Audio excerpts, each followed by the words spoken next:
ونشهد أن لا إله إلا الله وحده لا شريك له وأشهد أن سيدنا وسندنا ومولانا محمدا عبده ورسوله الذي أرسله بالحق بشيرا ونذيرا وداعيا إلى الله بإذنه وسراجا منيرا فقد قال الله تعالى في كلامه المجيد والقرآنه الحكيم أعوذ بالله من الشيطان الرجيم بسم الله الرحمن الرحيم لقد كان لكم في رسول الله أسوة حسنة وقال النبي صلى الله عليه وسلم والذي نفسي بيده محمد لا يؤمن أحدكم حتى أكون أحب إليه من والده وولده والناس أجمعين وقال الشاعر मौलवी हर किसने गुफ्ते ताना गुफ्ते मौलाना मौलाना हर किसने गुफ्ते ताना गुफ्ते मुस्तफा मुस्तफा हर किसने गुफ्ते ताना गुफ्ते जिब्राइल जिब्राइल हर किसने गुफ्ते ताना गुफ्ते रब्बुल जलील আজ থেকে প্রায় বহু বছর আগে দুনিয়ার বুকে আল্লাহর নাম ছিল না কোথায় কোনো মানুষের মুখে মন্দিরে শুরু বাজিত ঘন্টা ছিল না জানধ্বনি সে আধার জগতে এসেছিলেন নিজে সাধক রব্বানি মানুষের মাঝে মানুষ রূপে জন্ম নিয়া মানুষে করিলা জয় ভালোবাসা দিয়া অন্তর দিয়া কোরআন দিয়া হাদিস দিয়া অন্তর দিয়া आयुष ईश्वर के लिए इंसान नहीं या दरख्तु बंदा है दिलमंदी আল্লাহ তাআলা দরবারে লাখ লাখ শুকরিয়া যে আল্লাহ পাক রব্বুল আলামিন আমাদেরকে রবিউল আউয়াল মাসের 2 নম্বর জুমায় যে আল্লাহ পাক রব্বুল আলামিন আমাদেরকে হাজির করলেন উপস্থিত করলেন তো আল্লাহ শুকরিয়া আদায় করি সকলে আলহামদুলিল্লাহ ওই নবীজির উপর দরুদ পড়ি যিনার উপরে আল্লাহ তার ফেরেশতা সমস্ত সৃষ্টি নূর যে নবীর উপর দরুদ পড়ে আমরা আমাদের স্ব ভাষায় সহজ জবানি ওই নবীজির উপর একবার সবাই বলি সাল্লাল্লাহু আলাইহি ওয়াসাল্লাম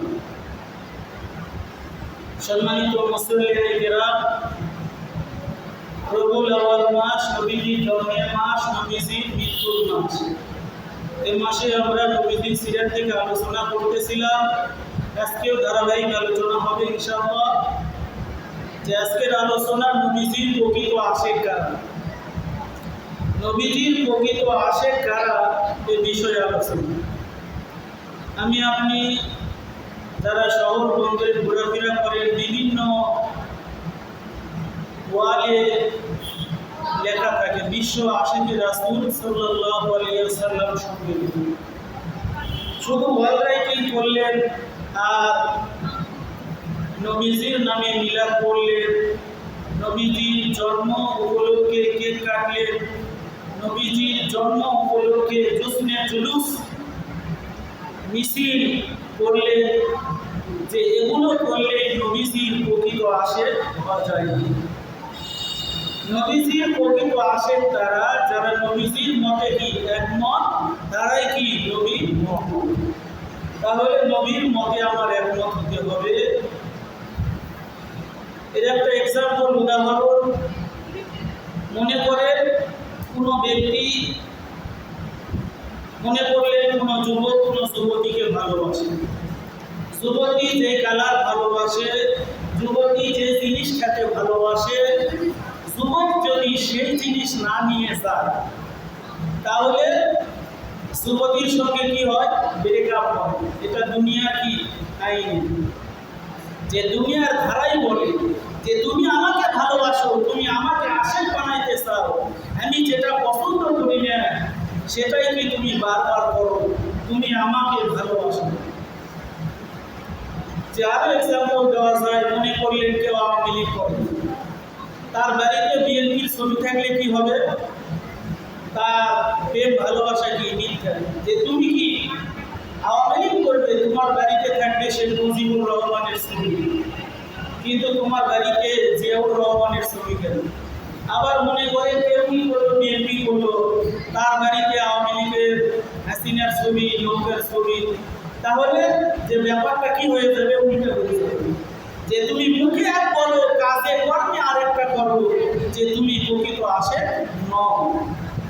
তাহলে আমি আপনি নামের শুরুতে কি লাগাই?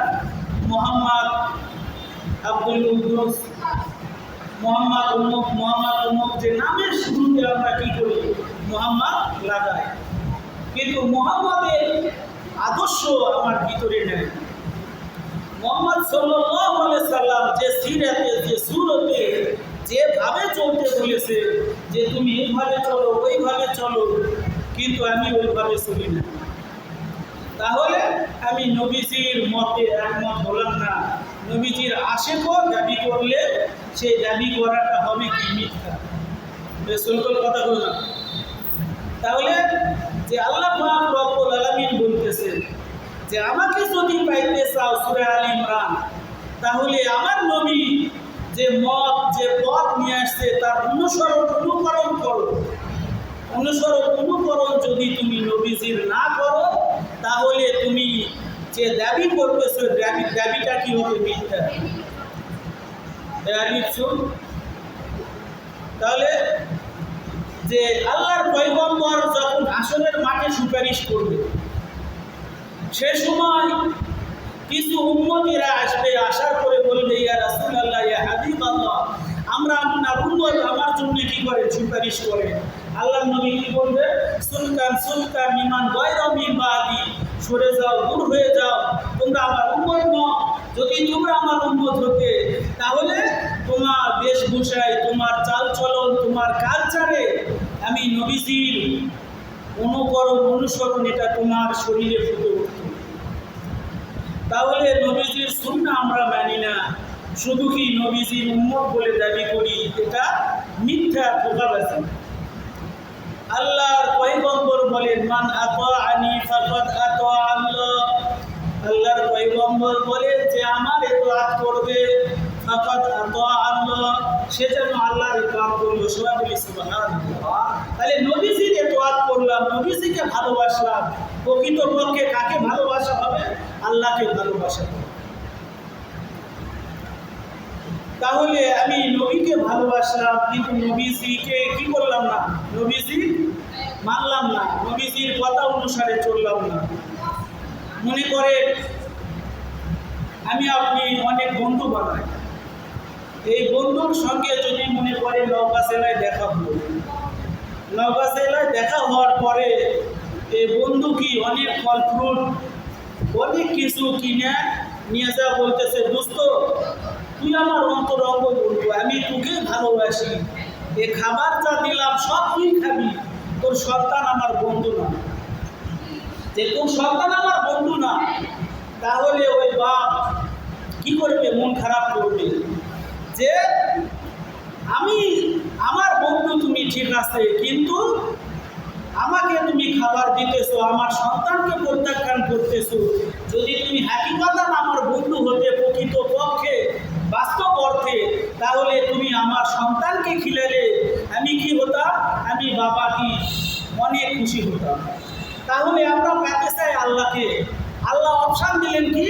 যে আমার নবীকে রাজি করবো, কিন্তু নবীজিকে রাজি করলাম না, আর তাহলে আল্লাহকেও পাওয়া যাবে না। এটা কি বাংলা কথা? তাহলে নবীজির প্রকৃত আশেক কারা ছিলেন? সাহাবায়ে কেরাম। একজন সাহাবীর ওয়াকিয়া বলবো যে আল্লাহর রাসূলের একজন সাহাবী, তার নাম কি? আব্দুল্লাহ ইবনে উজ্জা। আব্দুল্লাহ ইবনে উজ্জা, বুখারী শরীফের ভিতরে এই ওয়াকিয়া ঘটনা আছে। হযরত আব্দুল্লাহ ইবনে উজ্জা তিনি কি ছিলেন? তার বাপ কি মারা গিয়েছিল, সে চাচার ঘরে লালিত পালিত হতেন। চাচা কি সেই রকম ধনবান, সেই বড় মালিক, সেই ধনবান একজন ব্যক্তি। ঠিক একদিন আব্দুল্লাহ ইবনে উজ্জা ঘোড়া নিয়ে যাইতেছে, আল্লাহর পয়গম্বর কোরআনের তেলাওয়াত করতেছেন। আল্লাহর পয়গম্বরের কোরআনের তেলাওয়াত শুনে ওই আব্দুল্লাহ ইবনে উজ্জা ঘোড়া থামায় দিলেন। দেওয়ার পরে ওখানে দাঁড়িয়ে থেকে আল্লাহর পয়গম্বরের কোরআনের তেলাওয়াত শুনতেছিলেন। যেরকম আবু জেহেল, আবু লাহাব, উতবা, ওয়ালিদ ইবনে মুগীরা তারা দারুন নদওয়ায় বৈঠক করলো যে আল্লাহর পয়গম্বরের তেলাওয়াত আর কেউ কি শুনতে যায় না। যে এ মর্মে সূরা হামিম শেষটাতে আয়াতই নাযিল হলো, وقال الذين كفروا لا تسمعوا لهذا القرآن والغوا فيه لعلكم تغلبون। যে কাফেরেরা দারুন নাদওয়ায় বৈঠক করলো যে আল্লাহর নবী মুহাম্মদুর রাসূলুল্লাহ সাল্লাল্লাহু আলাইহি ওয়াসাল্লাম যখন কি করবে? কোরআনের তেলাওয়াত করবে, তখন তোমরা কি করবে? ঠাট্টা করবে। তখন তোমরা কি করবে? কেউ দাড়ি বাঁচাবে, কেউ গাছি বাঁচাবে। ওয়ামা কানা সালাতুহুম ইনদাল বাইতি ইল্লা মুকাআ ওয়া তাসবিয়া। কেউ কি করবে? সরগোল করবে, কেউ ঠাট্টা বিদ্রুপ করবে, যেন মুহাম্মাদের তেলাওয়াত আমাদের কান পর্যন্ত না আসে। এই একটা বৈঠকের সিদ্ধান্ত হলো দারুন নাদওয়ার ভিতরে। রাতের বেলায় আবু জেহেল কি বলতেছে, আজকে রাতে কেউ মুহাম্মাদের কোরআন শরীফ শোনার জন্য আসবে না। আবু জেহেল কি চলে আসছে মসজিদে নববীর দেয়ালে কান লেগে দিয়েছে। আল্লাহর পয়গম্বর তাহাজ্জুদের ওয়াক্তে তেলাওয়াত করতেছে আর সে শুনতেছে।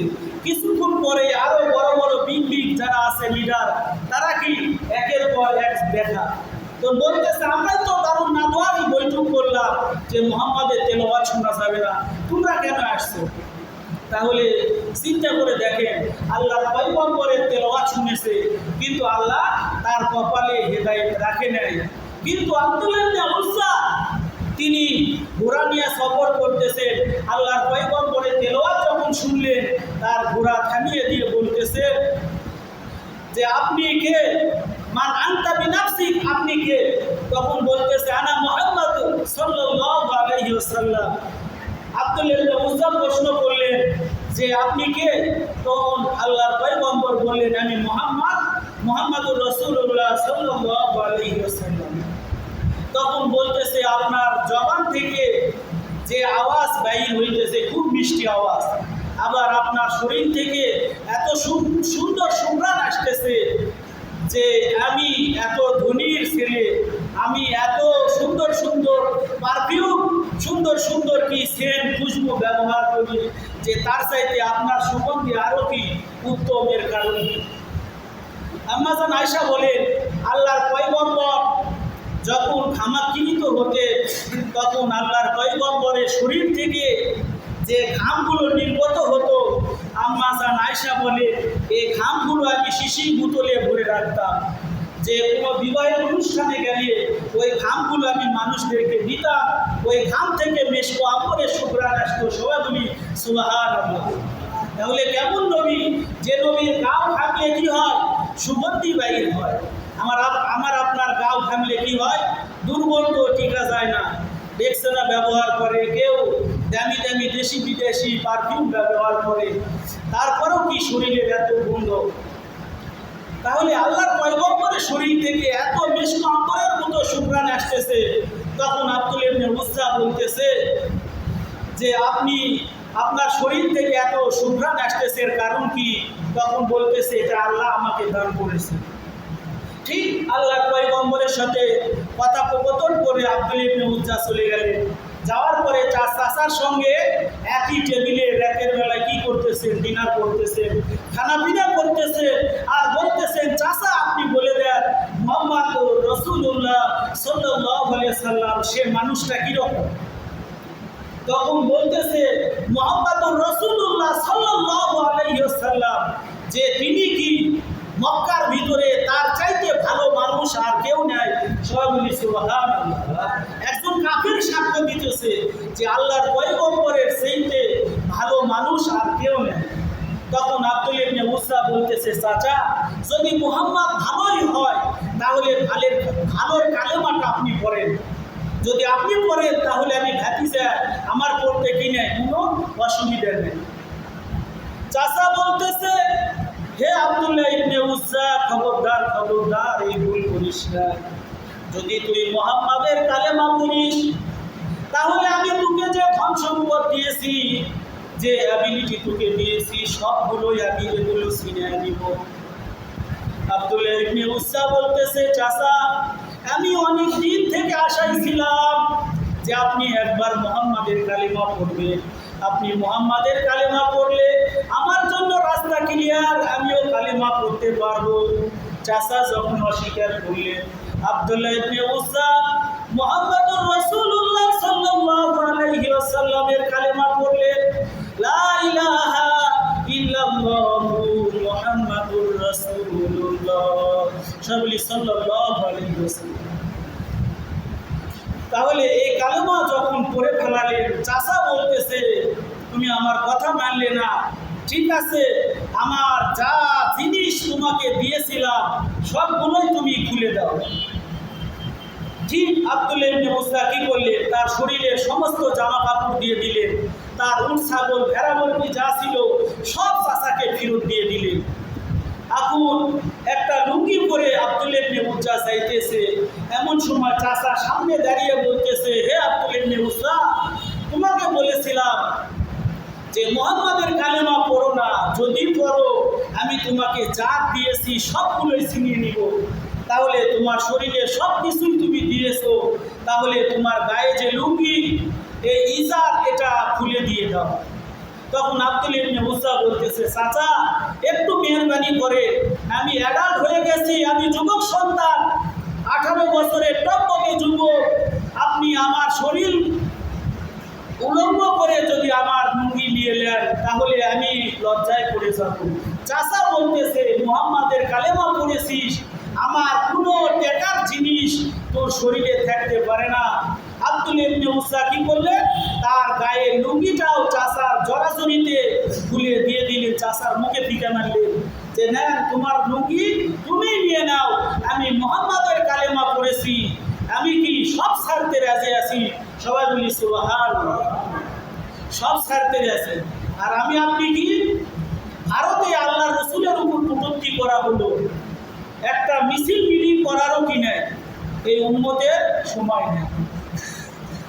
কিন্তু দলের জন্য কি খুব পাগল, যে দলের জন্য 144 ধারা জারি, কারফিউ জারি, ওর ভিতরে কাফনের কাপড় মাথায় নিয়ে নেতার জন্য পাগল, নেতার জন্য পাগল, 144 জারি, কারফিউ জারি, খবরদার মাঠে নামতে পারবে না।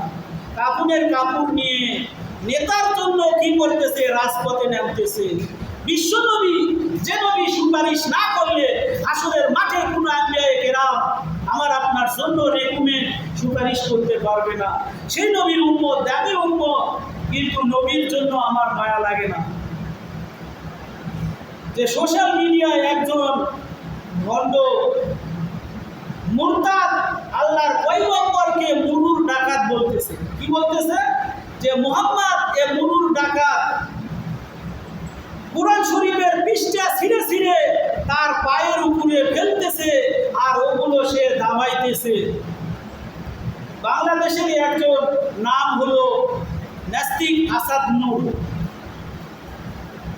বর্তমানে শয়তান কোথায় লুকিয়ে আছে এখনো কি খবর জানা যায়।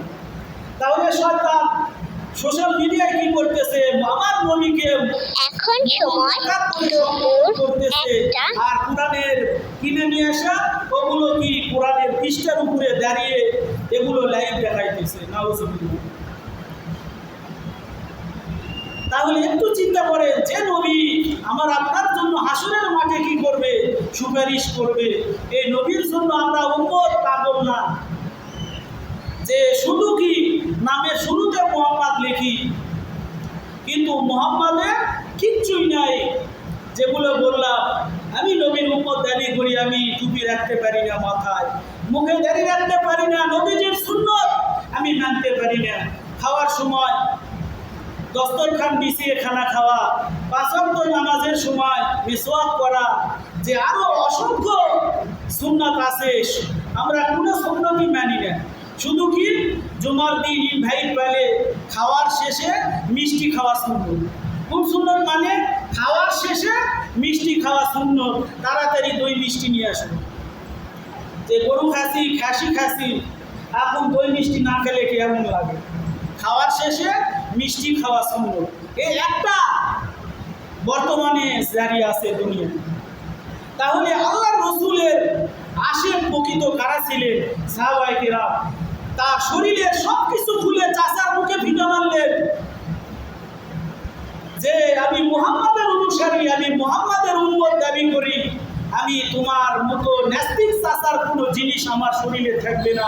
আব্দুল্লাহ ইবনে উজ্জা চলে গেলেন তার মায়ের কাছে। মায়ের কাছে যা বলতেছে, মা তাড়াতাড়ি দরজা খুলে দাও, আমি আব্দুল্লাহ ইবনে উজ্জা বিপদে পড়ে গেছি। মা যখন ঘরে দরজা খুললেন, দেখলেন তার সন্তান সম্পূর্ণ উলঙ্গ। সঙ্গে সঙ্গে তার আব্দুল্লাহ ইবনে উজ্জার মা দুই হাত দিয়ে তার দুই চোখ চেপে ধরেছে এবং বলতেছে, বাবা তোমার শরীরে কোনো কাপড় নেই কেন? তখন আব্দুল্লাহ ইবনে উজ্জা বলতেছে, মা আমি এমন একজন মহামানবের প্রেমে পাগল হয়ে গেছি, যে মহামানবের প্রেমে পাগল হওয়ার কারণে আমার চাচা আমার শরীর থেকে সমস্ত জামা কাপড় সব খুলে নিয়েছে, তার ধন সম্পদ তাকে সব ফিরে দিয়েছি, আমার কাছে আর কিচ্ছুই নাই। মা আমি বড় বিপদে পড়েছি, আমি যে নবীর কালেমা পড়েছি আমি সেই নবীর উম্মত হিসাবে দাবি করতেছি, অতএব আমি নবীর সঙ্গে দেখা করতে চাই। মা আপনার বাড়িতে যদি কি থাকে, যদি আমার লজ্জাস্থান থাকার মতো কিছু কাপড় থাকে তাহলে আমাকে দিয়ে দেন। আব্দুল্লাহ ইবনে উজ্জার মা কি করলেন, একটা চাদর নিয়ে আসলেন, নিয়ে আসা দুই ভাগ করলেন, এক ভাগ দিয়ে তিনি কি করলেন, তার গায়ে দিলেন, আর এক ভাগ দিয়ে তার লজ্জাস্থান ঢেকে আব্দুল্লাহ ইবনে উজ্জা দৌড়াইতেছে, গোটা মক্কা সফর করতেছে, কই আমার নবী কই, এরকম বলতেছে আর দেখতেছে। সাহাবায়ে কেরাম বলতেছে যে হে আব্দুল্লাহ ইবনে উজ্জা, তুমি মুহাম্মদকে খুঁজতেছো? তোমার নবী মুহাম্মদ মক্কাবাসী কাফেরদের জ্বালা যন্ত্রণায় হিজরত করিয়া নবী মদিনাতে যায়। আল্লাহর পয়গম্বর তো আর মক্কায় নাই। আল্লাহর পয়গম্বরের সোহবত যদি তুমি পেতে চাও তাড়াতাড়ি মদিনায় চলে যাও।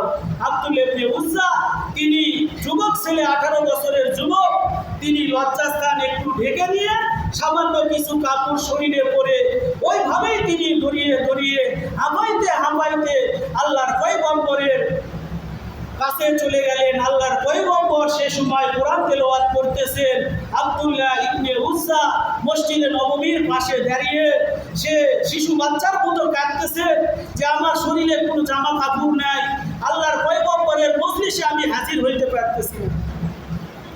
তখন আল্লাহর পয়গম্বর মজলিস শেষ করার পরে দেখলেন যে একজন যুবক দাঁড়িয়ে আছে, শরীরে কিছু কাপড়, তার লজ্জাস্থান ঢাকার মতো কিছু কাপড় দিয়ে দুই জায়গায় কাপড়। তখন বলতেছে, হে তুমি কি আব্দুল্লাহ ইবনে উজ্জা না? তখন বলতেছে, হ্যাঁ আমি আব্দুল্লাহ ইবনে উজ্জা। তুমি না ধনীর সন্তান, তোমার তো অনেক শান শৌকত ছিল, তুমি তো ঘোড়া নিয়ে চলাফেরা করতে, সুন্দর সুন্দর জামা কাপড় পরতে, আজকে তুমি এ হালতে কেন? তখন বলতেছে, ইয়া রাসূলুল্লাহ, ইয়া হাবিবাল্লাহ, আমি আপনাকে ভালোবাসি, আপনার মধুর কালেমা আমি পড়েছি, আমার চাচা সহ্য করতে পারে নাই, আমার সমস্ত কাপড় চোপড় আমার চাচা খুলে নিয়েছে। তখন আল্লাহর পয়গম্বর বললেন যে হে সাহাবায়ে কেরাম, তোমাদের ভিতরে কারো কাছে যদি উৎকৃষ্ট ধরনের কিছু কাপড় থাকে তাহলে এই কাপড়গুলো দাও, আমি আব্দুল্লাহ ইবনে উসাকে দান করে দিই। আল্লাহর পয়গম্বর সাহাবায়ে কেরাম থেকে কি করলেন, জামা কাপড় সংগ্রহ করে আব্দুল্লাহ ইবনে উসাকে দিলেন। আব্দুল্লাহ ইবনে উসা মুসলমান আগী হয়েছেন, আল্লাহর পয়গম্বরের সাহাবীর হাতে দিয়ে দিলেন যে একে কোরআন শিক্ষা দাও। তখন আব্দুল্লাহ ইবনে উসা আল্লাহর 30 পারা কোরআন টোটালটাই পড়া শিখে গেলেন। সবাই বলি সুবহানাল্লাহ। সে কোরআন শরীফ পড়ে আর কি জুড়ে জুড়ে তেলাওয়াত করতেছে, হাসবুনাল্লাহু ওয়া নি'মাল ওয়াকিল, নি'মাল মাওলা ওয়া নি'মান নাসির। ওমর রাদিয়াল্লাহু তাআলা আনহু বারবার আল্লাহর পয়গম্বরের কাছে কমপ্লেইন করতেছে, হে আল্লাহর পয়গম্বর, মনে হয় হে আব্দুল্লাহ ইবনে উসা একজন রিয়াকার, সে কোরআন পড়তেছে, এত জোরে জোরে কোরআন পড়ে মানুষের ইবাদতের কি হয়, বিঘ্ন ঘটে যায়, আপনি তাকে একটু আস্তে কোরআন তেলাওয়াত করতে বলেন। আল্লাহর পয়গম্বর ডাক দিয়ে বললেন, হে ওমর, খবরদার আব্দুল্লাহ ইবনে উসাকে তুমি মানা করবে না, সে চরম মূল্য দিয়ে ঈমান কিনে নিয়েছে, সে যখন কোরআন তেলাওয়াত করে তাকে জুড়ে জুড়ে কোরআন পড়তে দাও। ঠিক আব্দুল্লাহ ইবনে উসা জোরে জোরে আল্লাহর কোরআন পড়তেছে, এমন সময় তাবুকের যুদ্ধ বেঁধে গেল। আল্লাহর পয়গম্বর সাহাবায়ে কেরাম থেকে কি করতেছেন, চাঁদা কালেকশন করতেছেন যে তাবুকের যুদ্ধে সব সাহাবায়ে কেরাম সব দিল। আব্দুল্লাহ ইবনে উসা নিঃস্ব সে দাঁড়িয়ে আছে, আল্লাহর পয়গম্বরের কাছে যা বলতেছে, হে আল্লাহর পয়গম্বর, সমস্ত সাহাবায়ে কেরাম তাবুকের যুদ্ধে সব কিছু দিয়ে দিল, আমি তো নিঃস্ব, আমার দেওয়ার মতো কিছু নেই, হে আল্লাহর পয়গম্বর আপনি দোয়া করে দেন, আমি যেন তাবুকের যুদ্ধে কাফের মুশরিকদেরকে যেন আমি কি করতে পারি, মারতে পারি। আল্লাহর পয়গম্বর কি করলেন, আব্দুল্লাহ ইবনে উসাকে খেজুরের 2টা বাকল দিয়ে দিলেন। দেওয়ার পরে আল্লাহর পয়গম্বর তার নাম দিলেন জুলবাদাদাইন। আব্দুল্লাহ ইবনে জুলবাদাদাইন, তার নাম 2 খাপওয়ালা। আল্লাহর পয়গম্বর তাকে এই বাকল দিয়ে দিলেন। এটা নিয়ে তাবুকের যুদ্ধ করলেন আব্দুল্লাহ ইবনে উসা। তারপরে আল্লাহর পয়গম্বর যখন তাকে এই 2টা খাপ দিতেছিলেন, 2টা খেজুরের ডাল যখন দিতেছিলেন, তখন আল্লাহর পয়গম্বর বললেন যে হে মাহমুদ, আপনি সাক্ষী থাকুন, আমি আব্দুল্লাহ ইবনে উসার উপর রাজি, সমস্ত কাফিরদের জন্য আব্দুল্লাহ ইবনে উসার রক্তকে ব্লাডকে আমি হারাম করে দিলাম। আব্দুল্লাহ ইবনে উসা কাঁদতেছে, বলতেছে, হে আল্লাহর রাসূল, আমি চাইছিলাম তাবুকের ময়দানে আমার জীবনটা দিয়ে আমি কি হব, শহীদের খাতায় নাম লেখাইব, কিন্তু আপনি আমার রক্ত কাফিরদের জন্য হারাম করে দিলেন। আল্লাহর পয়গম্বর বললেন যে হে আব্দুল্লাহ ইবনে উসা, তোমার নিয়ত আছে, তুমি কি শহীদি মৃত্যুই তোমার হবে, যদিও তুমি জ্বরে মারা যাও। আল্লাহর পয়গম্বর তাবুকের যুদ্ধে চলে গেলেন। আব্দুল্লাহ ইবনে উসা তাবুক যুদ্ধ থেকে ফিরে আসার পরে তার শরীরে জ্বর এসে গেল, মারাত্মক জ্বরে আব্দুল্লাহ ইবনে উসা মারা গেলেন। আল্লাহর পয়গম্বরের কাছে খবর চলে গেল আব্দুল্লাহ ইবনে উসা আর দুনিয়ায় নাই। আল্লাহর পয়গম্বর বললেন, হে সাহাবায়ে কেরাম, তোমরা সবাই কি করো, আব্দুল্লাহ ইবনে উসাকে কি করো, তাকে কাফন পরাইয়া দাও, তার জন্য কবর খনন করো। আমি আল্লাহর পয়গম্বর নিজে আব্দুল্লাহ ইবনে উসার জানাজার নামাজ পড়াবো। সবাই বলি সুবহানাল্লাহ। আল্লাহর পয়গম্বর কি করলেন, আব্দুল্লাহ ইবনে উসার জানাজার নামাজ পড়াইলেন। এরপরে আব্দুল্লাহ ইবনে উসার লাশ আল্লাহর পয়গম্বর নিজে কি করলেন, তার লাশ মোবারক ধরে তিনি কবরে নামায় দিলেন। এমন সময় আল্লাহর রসুলের একজন সাহাবী চিৎকার করে কাঁদতেছে আর বলতেছে, আল্লাহ, আমি আর ভাগ্যটা কত ভালো হতো যদি আজকে এখানে আব্দুল্লাহ ইবনে উসা না হয়ে যদি আমি আব্দুল্লাহ ইবনে উসার মতো হতে পারতাম, তাহলে আমার কিসমত ভালো হয়ে যেত। আল্লাহর রসুল আমার জানাজা, ওই আব্দুল্লাহ ইবনে উসার জানাজা পড়াইছে, আল্লাহর রসুল তাকে কবরে শোয়া দিয়েছে। তাহলে একটু চিন্তা করেন, সাহাবায়ে কেরাম তারা তাদের জীবনের সর্বস্ব দিয়ে সব কিছু ত্যাগ করে তারা নবীজির আশেক হওয়ার চেষ্টা করেছে। আর আমি আপনি কি করতেছি, নবীজির প্রকৃত সুন্নত আজ আমরা মানতেছি না। শুধু নামের শুরুতে মুহাম্মদ লিখলেই মুহাম্মাদের প্রকৃত অনুসারী হওয়া যায় না। রবিউল আউয়াল মাস, এ মাসে আমরা কি করব, বেশি বেশি আল্লাহর পয়গম্বরের উপর দুরূদ করব। আর সিরাতের কিতাব আছে, আল্লাহর পয়গম্বরের বিশ্ব নবীর জীবনী, সিরাতে ফাতামুল আম্বিয়া আর রাহিবুল মাকতুম, বিভিন্ন আল্লাহ রসুলের জীবনী পাওয়া যায়। এগুলো আমরা কি করি? এই রবিউল আউয়াল মাসে তেলাওয়াত করি। আল্লাহ রসুলের প্রকৃত আশক হয়ে আল্লাহ পাক যেন আমাদেরকে এই দুনিয়া থেকে বিদায় নেওয়ার তৌফিক দান করে। অল্প সময় যা কিছু বললাম ভুল বিয়াদবি মাফ করে সেই কথার উপর আমল করার তৌফিক দান করুন সকলে, আল্লাহুম্মা আমিন। আমরা যারা সুন্নত করি নাই তারা সুন্নত করুন।